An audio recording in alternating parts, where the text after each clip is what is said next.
What's going on, YouTube friends and family? Universal Fragrances here. Welcome back to the channel, and we are at our 1,000 subscribers special episode.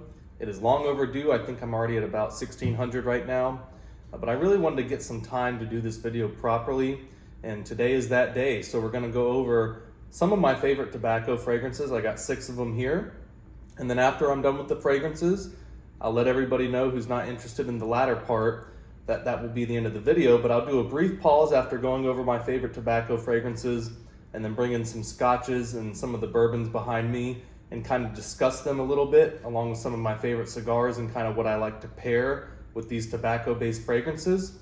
So click like and subscribe. Really hope you all enjoy the video. Thank you for being here on the journey, and let's get started. I'm also drinking a little bit of Elijah Craig 18, not a very large glass, just a very small one. Great bourbon. But one of my favorite tobacco fragrances, and also fitting right in with that bourbon whiskey note, is Coute from Unique Luxury. Coute, extremely versatile, very boozy. You know, you can wear it for a date night, dressing up. Just one of those fragrances that it is occasional, because for me, even though it's versatile, it's still a little bit occasional because I personally just save this one even though it smells really good. I save this for nights that I'm going to be smoking a cigar, doing a little bit of bourbon, single malt scotch, rye whiskey, and that's somewhat similar for a lot of these, but I think you can get a lot of usage out of Coute if you don't have quite as many tobacco fragrances as I do. It is pretty versatile, very boozy, extremely long lasting at 35% oil concentration. It not only has that wonderful whiskey and tobacco note in it, but it also has agar wood and nargamotha, and it's really like very nice and woody, oaky. Again, it almost smells like the inside of a whiskey barrel after it's been dumped. And man, I can't say enough good things about Coute. I know a lot of other people love it from the house. Just a very, very good boozy tobacco type of fragrance. Now, Xerjoff Luxor. This is another one from the house of Xerjoff that they have a lot of good tobacco fragrances. I mean, Naxos, Holocene. This one, it smells like the most proper one, and it really has a lot of depth to it. It's got cypriol, incense, very heavy tobacco note, almost like a slight note of cherry, but there's no cherry in here. Just a very, very complex fragrance. Got 2 different types of oud in there as well. Again, very long lasting. I think Luxor is done around the high 20s to 30% oil concentration, so just absolutely wonderful stuff from the house of Xerjoff. Again, this one, like a lot of these on this list, you'll see I normally save it for when I'm going out drinking single malt scotch, bourbon, cigars, but another one of those fragrances that if you're just in the mood to wear a tobacco fragrance, that is an excellent one right there. One of my personal favorites, because it's done in an X-straight, is Triumph of Bacchus from the house of Argos. Now, if you just have the regular Triumph of Bacchus, you're not really missing anything with this one. The fragrance DNA is the exact same. And Christian Petrovic, the creator and founder of Argos and also the perfumer, says that himself. But what you're getting here is just an X-straight version of Triumph of Bacchus. And with that, you know, the notes do change a little bit, even though it's the same formula. Just at that high X-straight concentration, I feel like the tobacco, the musk, maybe a little bit of that saffron and rum kind of stick out a little bit more. Still fruity, like the other one, you still get the peach and green apple notes in there. Just a very complex fragrance, sweet, fruity. I would say this one is maybe one of the most versatile ones on the list because while it is, you know, good enough and strong enough to wear during cool weather, it definitely has the sweet top notes to where this goes just fine in summertime. In fact, I'm wearing this right now in the heat. I'm actually wearing the regular Triumph of Bacchus because the X-straight, since I have the regular Triumph of Bacchus and the X-straight, I normally try to save the X-straight just for the occasions where I know I'm going to be waking up early and I may have something going on later in the evening, 12 to 14 hours later, and I won't get a chance to reapply. That's when I really save the X-straight, is for those occasions, and it works beautifully for that. So, Tobacco Sapphire from Boadicea the Victorious. One of my favorite tobacco fragrance, maybe the best true tobacco note of any of these fragrances. And a very subtle spice, you know, it's got mandarin, saffron, some wood notes in there, incense, but of course the main note in here is just that beautiful tobacco note they have. Extremely well done, very long lasting and developmental fragrance from Boadicea the Victorious. I think a lot of people who have tried Tobacco Sapphire know just how special of a fragrance it is. Again, it's the oil concentration, it's the quality of the tobacco note in there, how it's blended in with the incense, the saffron. I mean, you look at the notes on Tobacco Sapphire, there is actually quite a lot that goes on in this fragrance, which is very nice because it makes it smell complex, but it doesn't really lose kind of that DNA of what you would expect in a tobacco fragrance, especially from the House of Boadicea the Victorious. And they absolutely nailed it with this one. I don't think there's anything I would change personally. One of my favorite tobacco fragrances, especially, you know, if you're smoking like a lighter cigar, maybe having a single malt scotch, and we'll get into that later in the video. But this one I find really, really good for wearing a tobacco fragrance, but also not interfering with the smell and the taste of your whiskey and cigar as well. So that's just beautifully done by the House of Boadicea the Victorious. So take a little sip of this Elijah Craig. It's amazing what 18 years in a barrel can do to a pure alcohol product, and that is some good stuff. So Boundless from the House of Amouage. A lot of people like Journey, Boundless. They have a lot of good tobacco fragrances from Amouage. I personally have always loved Boundless, and it's mainly because of the spice, like that blood orange ginger type of thing going on at the top. You get a little bit of gourmand notes, like a little bit of a cocoa and chocolate note. But of course, you do get that very dusty, strong tobacco note, and it just is blended very well in here. Again, a lot of spices. It's one of those fragrances to where it does develop, and it's another one of those fragrances to where, yes, it's got a lot of notes, it's got some spice and some citrus in there, but like all of these, it doesn't really lose its DNA. You know, it keeps that tobacco all the way from the opening to the dry down, which is pretty much true of all these.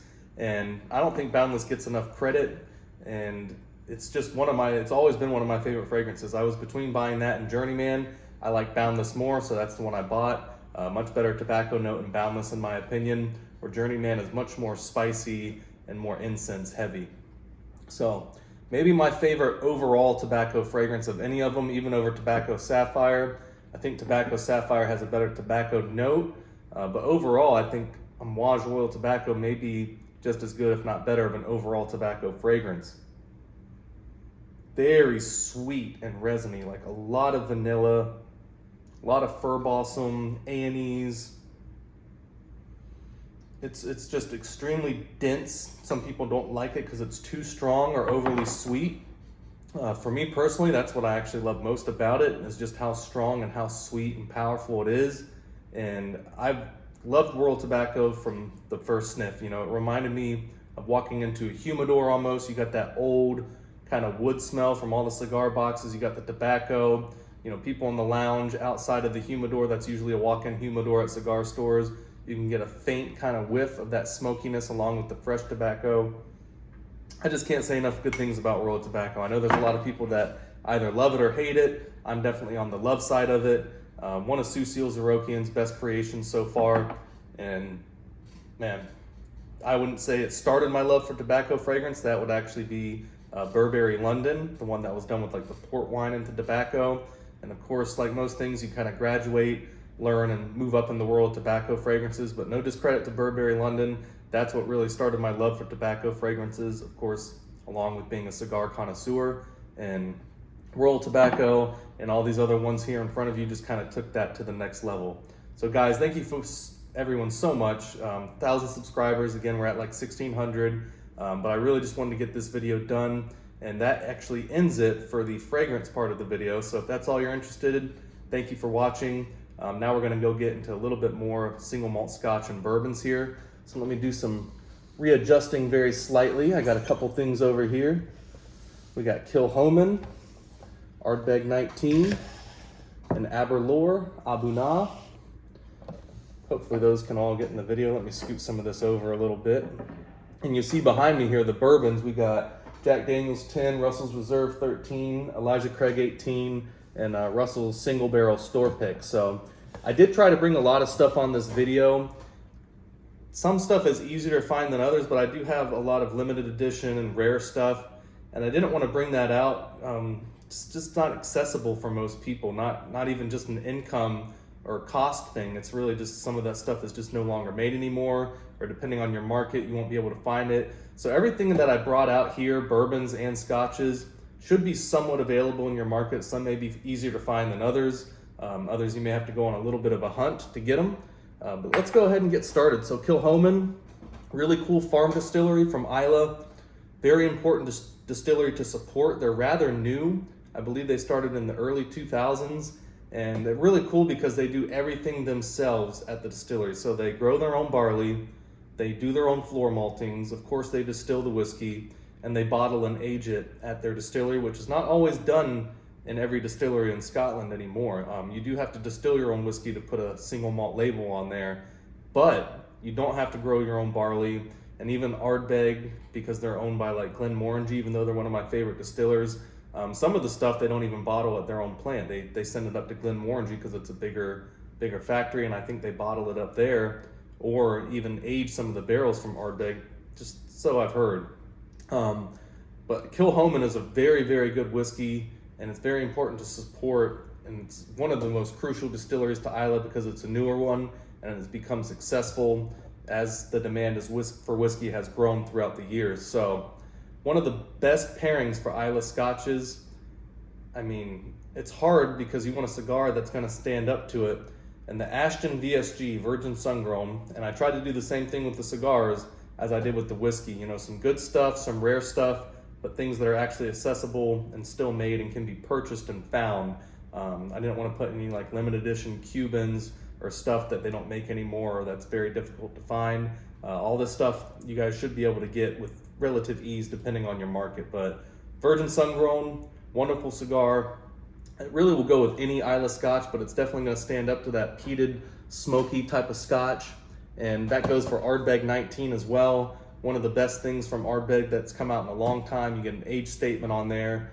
Pretty old whiskey for Ardbeg. Extremely complex, but smooth. It's not quite like the Uigeadail or the Corrie Vrecken, where they're a little bit rough. You know, 19 years in the barrel has mellowed it out, but you still get that salty, phenolic peatiness that you love from Ardbeg. It's just a little bit different, a little complex. Even though it's about $300 for a bottle, I think it's well worth the money if you save it for special occasions. Another cigar that would go really, really well with that is the God of Fire Anniversary. Either one for an Islay Scotch, it goes great with them. And there's really no, pairings that you have to go by, but just with my personal experience, these go really well with Islay Scotches, and they even go well with bourbons too. Bourbons, they don't really have a bad pairing for cigars. Too light of a cigar, maybe, a bourbon will overpower it, but I don't really do a lot of light cigars, so that's not a concern for me. And one of the other best whiskeys that you can get, which is completely different from the Islay ones, you saw this in one of my last videos, is Aberlour A'bunadh. It is a cask strength first fill sherry whiskey, 60% alcohol, very tough to beat, 60.8% actually. So you can water it down a little bit. I usually add a couple drops of water just to open it up, but the whiskey, even with that, is still, 55 to 60% alcohol. And one of the best pairings I've found with Aberlour A'bunadh, I've been drinking that whiskey for a long time, and I've been smoking these cigars for a long time, but the Arturo Fuente Añejo, one of the best cigars ever created in my opinion. It's like a Maduro Opus X, same wrapper, binder, and filler as an Opus X, except for the wrapper is actually different, I'm sorry. The reason the wrapper is different, a hurricane took out a bunch of the wrapper tobacco from the Opus X's. They had all the filler and binder ready to go, and then they put a Connecticut broadleaf aged in cognac barrels for 5 years around that wrapper or the binder and filler of the Opus X, and the Añejo was born kind of out of necessity. It became a cult following, one of the best cigars ever made, again, in my opinion. Not as strong as it looks. It is a strong cigar, but the darker the wrapper doesn't always mean that it's stronger. It's just very, very good. Very good cigar. And this is one of the rarer sizes too, is the Añejo Shark. So this goes really, really well with sherried whiskeys. It's okay with the Islay whiskeys, but this has like a lot of allspice, chocolate type of notes to it. A lot of wood notes, of course, rich tobacco, slight like grape, cognac, and fruit notes. So for me, it just pairs naturally well with like a bourbon or sherried scotch. So any sherried scotch will do, but I found that Aberlour A'bunadh is one of my favorites to drink with that particular cigar. And then last but not least, guys, Padron number 90, the 1926. The 80th anniversary from the 1926 is another fantastic choice.